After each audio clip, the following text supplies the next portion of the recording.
I was a kid, I loved the sound of synthesizers. Even at a young age, the harmony and melody of that Reading Rainbow theme song just says it all. Steve Horlick on the Buchla Series 200 electronic music box with that quintessential butterfly in the sky sound is probably the theme to my childhood years. And while many people appreciate the sound of synths, I thought it'd be fun to talk about the synthesizers that were actually featured on screen in movie and TV shows. So let's have some fun and look back at when synthesizers of old made cameos in some of our favorite and also more obscure media. Starting with a quick hit here. So I'm sure a lot of people are fans of the Marvel Cinematic Universe. Well, remember the Loki Season 1 trailer from a couple years ago? Well, that Disney Plus show has the most hilarious and easy to spot synth in plain sight. One of my favorites, the original Cole vocal keys. It's just there out in the open. It's always funny when I see synth items used as props like this. So anyway, rewatch the series and see how many times you can spot it. So first up, before we fully go into it for the synth purist, I want to start off with something super tacky and synth related, but also hilariously not out of place. Released in 2013, Machete Kills, starring Danny Trejo, Michelle Rodriguez, Mel Gibson, out of all people, Charlie Sheen, and Cuba Gooding Jr., has a plot as follows. Quote, the U.S. government has a grizzled mercenary set out to take down an arms dealer who is plotting to launch a dangerous weapon into space.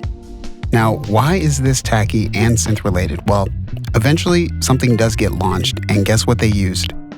An Ovation Launchpad. I'm not joking, you're seeing it. Not even the Launchpad S. This is the original version released in 2009. Possibly even tackier, they didn't even attempt to cover the Ableton branding there. It's right there. Anyways, this fits the off-the-wall tone of Machete Kills, so on to the next one. Now, I know this is low-hanging fruit, but I'd say most everyone is very aware of the extremely popular ARP 2600 and its almost unmistakable silhouette. The 2600, in fact, ARP as a whole, competed directly against the synthesizer systems coming from Moog throughout the 1970s. The 2600 was ARP's answer to the modular system, creating a more compact, more stable, and more intuitive synthesizer. But many people aren't as familiar with the ARP 2500, and this is our first stop. I'd say the most famous example of the 2500 is in Steven Spielberg's Close Encounters of the Third Kind. Released in 1977, this synth is the centerpiece to alien communication. The VP of Engineering for ARP, Phil Dodd, is actually in the scene as the performer speaking to the aliens in the 5 tones. And he also set it up on set. ARP Instruments was formed by Alan Perlman in 1969. Unlike other modular systems, the 2500 does not use patch cables to route the signal between its modules. It uses a unique 10x10 matrix switch system to accomplish signal routings. Close Encounters of a Third Kind was kind of a softball, so let's get more obscure. Next up, ALF. Yes, 1986's ALF that ran for 4 seasons. I told you things were going to get more obscure. I remember watching reruns of ALF sometime in the 1990s and remember very little from the show, but I did remember one very obscure scene with synthesizers. Now, first off, ALF is a weird show, and the synths in this scene I believed belonged to Willie Tanner, who was played by Max Wright, but they actually didn't. So, Mr. Tanner in the show was a social worker, a shortwave radio enthusiast, and an avid collector of scale-modeled train sets. Oh, and also, he was a playwright of some sort. Yeah, I told you this was weird, but back to the topic. In Season 1, Episode 8, Scott, Lynn Tanner's boyfriend, needs to store his band's equipment in the garage, and Alf thinks he needs to fix the piano, which turns out to be a Yamaha DX7. And right next to this is an Oberheim OB8 or OBXA. It's really hard to tell. You actually never see the full synthesizers from their front, but the rear appears to line up with the DX7 at very least, and the sound too. Anyway, Alf is weird and a product of its time for sure, so on to the next. Now, this is super close to my heart. The original Cosby show ran for 8 seasons starting in 1984. This is still one of my favorite TV shows of all time. The show never really centered around music, but music was a huge part of the show as a whole. I'm going to be straight up with you.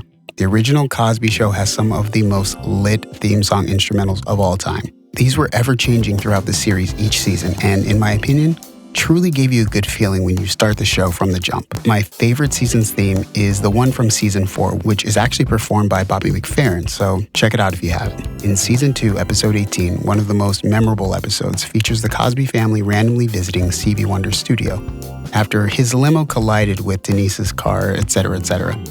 But what's important is the synths, or the synth. So now in the background of the scene is the Yamaha DX7, it looks like. But what's not visible makes the scene memorable, and how he samples the kids' voices and plays them back for the family.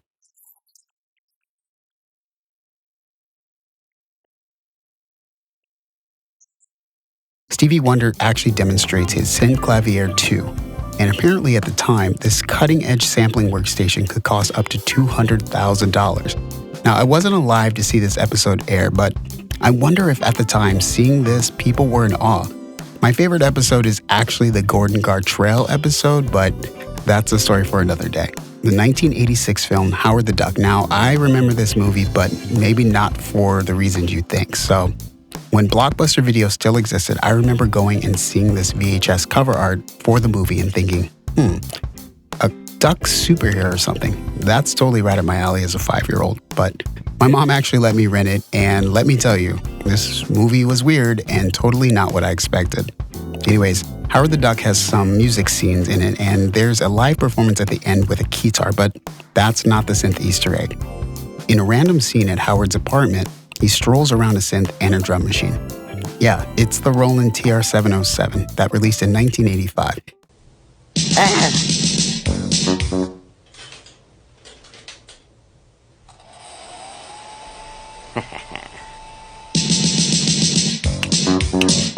Yeah. And the 707 was the budget choice for drums in the 80s, I guess.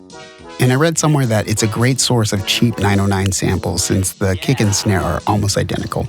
It's not as robust an instrument and does have its limitations. The only adjustment you can make to each drum tone is the volume.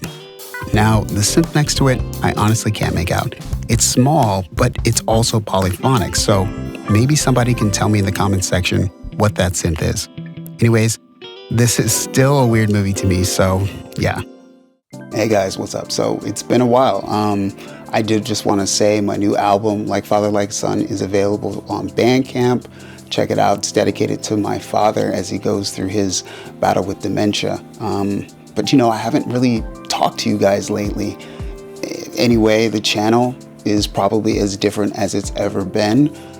Ever since the beginning, this channel was really not about, the little things, the raw synth sound, the oscillator or the filters, I've really never been about anything other than great melodies and harmonies. So the channel is gonna keep going in the direction of telling stories like I always have.